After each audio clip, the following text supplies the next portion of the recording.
dancer robot. Me live in the hard drive bomb. নবম শ্রেণীর সুপ্রিয় শিক্ষার্থী, আজকে তোমাদের ইংরেজি বই থেকে নবম experience a journey through expanded text থেকে 9.3.2 অ্যাক্টিভিটি বিস্তারিত উত্তর সহ আলোচনা করতে যাচ্ছি। প্রথমে জেনে নিচ্ছি তোমাদের জন্য নির্দেশনা কী দেওয়া আছে। Read the text and discuss in groups or pairs to find out the elements and writing techniques of an explanatory text. Then fill up the following grid. The first one is done for you. টেক্সটটি পড়ো এবং ব্যাখ্যামূলক text লেখার জন্য কি কি উপাদান ও কৌশলের প্রয়োজন হয় তা দলে বা জোড়ায় খুঁজে বের করো। তারপর নিচে সারণীটি পূরণ করো। প্রথম উদাহরণটি তোমাদের জন্য করে দেওয়া হলো। অর্থাৎ একটা ব্যাখ্যামূলক টেক্সট আমরা কিভাবে লিখব বা লেখার জন্য কি কি এলিমেন্টস প্রয়োজন সেই সম্পর্কে এখানে আলোচনা করা হয়েছে। আর এখানে একটা টেক্সট দেওয়া আছে, সেই টেক্সটটাতে যথাযথভাবে একটা ব্যাখ্যামূলক টেক্সট লেখার জন্য সমস্ত উপাদান অ্যাপ্লাই করা হয়েছে কিনা সেটা এখান থেকে খুঁজে বের করব এবং প্রথমটা করে দেওয়া থাকবে। তাহলে আমরা প্রথমে টেক্সটটা আগে বুঝে নিই কী দেওয়া আছে। টেক্সটের টাইটেল অর্থাৎ শিরোনাম হলো হোয়াই ইজ ওয়াটার রিসাইকেলড, কেন পানি আবর্তিত হয়, পুনরায় রিসাইকেল করা হয়। The water cycle is a continuous process through which water সার্কুলেটস through the earth. পানির যে পুনরাবর্তন, এটা হচ্ছে একটা চলমান প্রক্রিয়া যার মাধ্যমে পানি পৃথিবীতে প্রবাহিত হয়।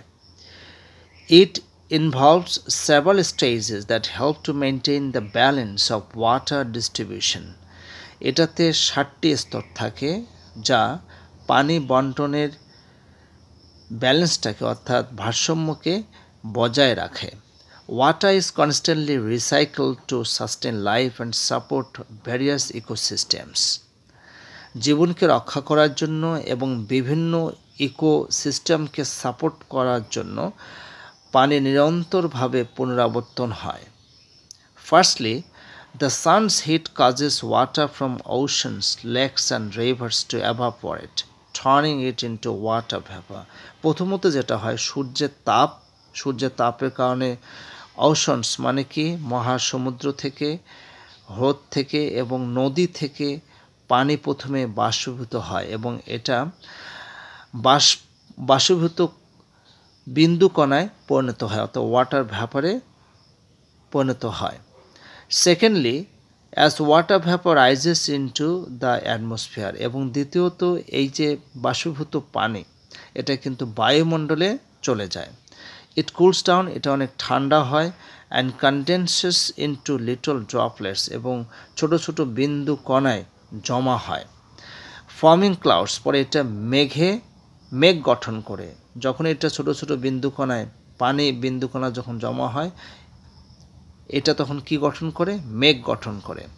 When the water droplets in clouds become too heavy, যখন এরকমভাবে পানি বিন্দুকণা মেঘে জমা হয়ে খুব ভারী হয়ে যায়, finally they fall to the ground in the form of rain and snow, এবং অবশেষে এটা বৃষ্টির পানি রূপে বা তুষার রূপে ভূমিতে পতিত হয়। After that the rain water that is not absorbed in the ground and by plants flows over the land as runoff. এরপরে বৃষ্টির পানি যেটা ভূমিতে শোষিত হয় না বা উদ্ভিদ দ্বারা শোষিত হয় না, এটা কিন্তু মাটির উপরেই প্রবাহিত হয়। It flows to rivers and streams. এটা এরপরে প্রবাহিত হয়ে নদীতে আসলে এটা চলে আসে এবং স্ট্রিমস ছোট ছোট যে নদী আছে সেগুলোতে কিন্তু এই পানিগুলো প্রবাহিত হয়, and eventually makes its way back to the oceans, এবং অবশেষে এটা সাগরের পানি সাগরেই ফিরে যায় অর্থাৎ সাগরে পতিত হয়। তাহলে ঘটনাটা এরকম হলো, পানি সূর্যের উত্তাপ থেকে সমুদ্রের পানি, সাগরের পানি, নদীর পানি প্রথমে বাষ্পীভূত হয়, বাষ্পীভূত হয়ে এই পানিটা আসলে বায়ুমণ্ডলে চলে যায়, সেখানে পানি বিন্দুকণায় পরিণত হয় এবং এটা যখন ভারী হয় তখন এটি মেঘে পরিণত হয়। তারপর এই মেঘ থেকে পানি ভূমিতে পতিত হয়। আবার সেই পানি যখন ভূমিতে পতিত হয় এটা পুনরায় কিন্তু আবার নদী নালায় এবং সাগরে পতিত হয়। The water recycle plays a vital role in regulating temperature and weather patterns on Earth and the overall balance of the Earth's ecosystem. এই যে পানির যে পুনরাবর্তন, এটা কিন্তু তাপমাত্রা বজায় রাখার জন্য গুরুত্বপূর্ণ ভূমিকা পালন করে। পৃথিবীতে যে জলবায়ুগত যে প্যাটার্ন আছে সেটাকে বজায় রাখার জন্য গুরুত্বপূর্ণ ভূমিকা পালন করে। সবচেয়ে বড় কথা হচ্ছে পৃথিবীর যে ইকোসিস্টেম এর ব্যালেন্সটাকে রক্ষা করার জন্য, এর ভারসাম্যটাকে রক্ষা করার জন্য এই পানির যে পুনরাবর্তন গুরুত্বপূর্ণ ভূমিকা পালন করে। নবম শ্রেণীর সুপ্রিয় শিক্ষার্থী, একটি এক্সপ্লানেটরি টেক্সট লেখার জন্য কী কী উপাদান লাগে এবং এর ডান পাশে এক্সাম্পল দেওয়া আছে, একটি করে দেওয়া আছে, সেটা তোমাদের আমি পড়ে শোনাচ্ছি। The text is written in simple present tense, অর্থাৎ যে টেক্সটটা আমরা একটু আগে পড়লাম এই টেক্সটটা সিম্পল প্রেজেন্ট টেন্সে লেখা হয়েছে এবং এই পাশে এক্সাম্পল দেওয়া আছে। The verb show that, like, involves, causes, rises, cools, etcetera. তোমরা এখানে দেখতে পাচ্ছ ভার্বের সাথে এস এবং ইয়েস যোগ আছে, তার মানে পুরো টেক্সটটাই আসলে সিম্পল প্রেজেন্ট টেন্সে লেখা হয়েছে। এর পরের গ্রেডগুলি আমি পূর্ণ করেছি তোমাদের জন্য, তোমরা অবশ্যই এখানে দেখতে পাচ্ছ। আমি তোমাদের এখন বুঝিয়ে দিচ্ছি। যেমন এখানে আছে দ্য টাইটেল, অর্থাৎ টেক্সটার যে টাইটেল, যে উপাধি বা শিরোনাম দেওয়া আছে, it is written in bold letter, অর্থাৎ একটা বোল্ড লেটারে লেখা হয়েছে। The meaning of the title, অবশ্যই টাইটেলটা একটা অর্থ আছে। The title clearly defines that the text is about why water is recycled, অর্থাৎ টাইটেল সম্পূর্ণরূপে বোঝাচ্ছে যে এই টেক্সটটা পানি কেন পুনরাবর্তিত হয় সেই সম্পর্কে বলা হয়েছে। The whole text on the reason of water recycling is written in simple present or present definite tense, যে পানি পুনরাবর্তনের কারণের উপরে পুরো টেক্সটটা কিন্তু সিম্পল প্রেজেন্টে বা প্রেজেন্ট ডিফিনিট টেন্সে লেখা হয়েছে।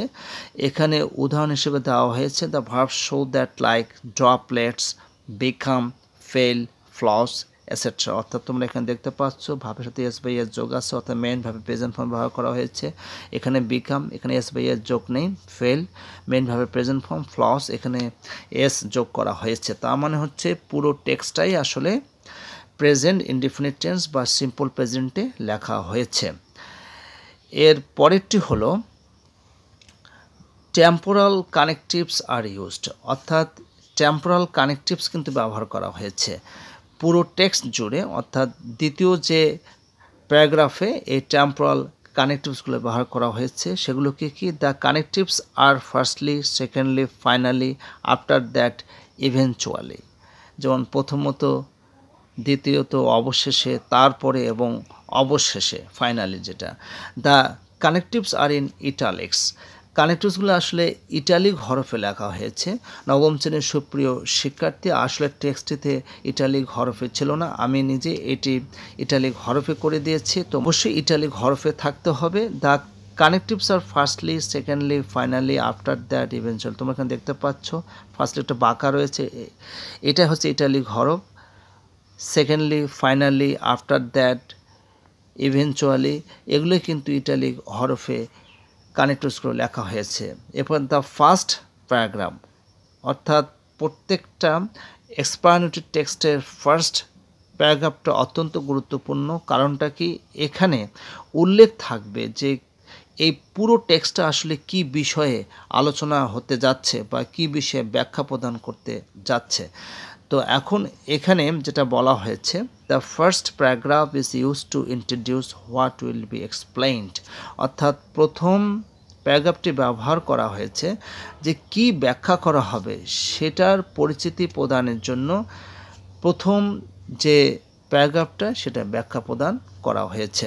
নবম শ্রেণীর সুপ্রিয় শিক্ষার্থী, তোমরা অবশ্যই বুঝতে পেরেছ কিভাবে একটা এক্সপ্লানেটরি টেক্সট লিখতে হয়, আর কি এর উপাদান আছে সেগুলো মেনটেন করে কিন্তু একটা ব্যাখ্যামূলক টেক্সট আমাদের লিখতে হবে। আর তোমরা অবশ্যই ডেসক্রিপশন বক্স থেকে পুরো PDF ফাইলটা ডাউনলোড করে নেবে। আজকে এ পর্যন্তই, সবাই ভালো থাকবে। ভিডিওটি ভালো লাগলে অবশ্যই লাইক, সাবস্ক্রাইব, নোটিফাই করবেন।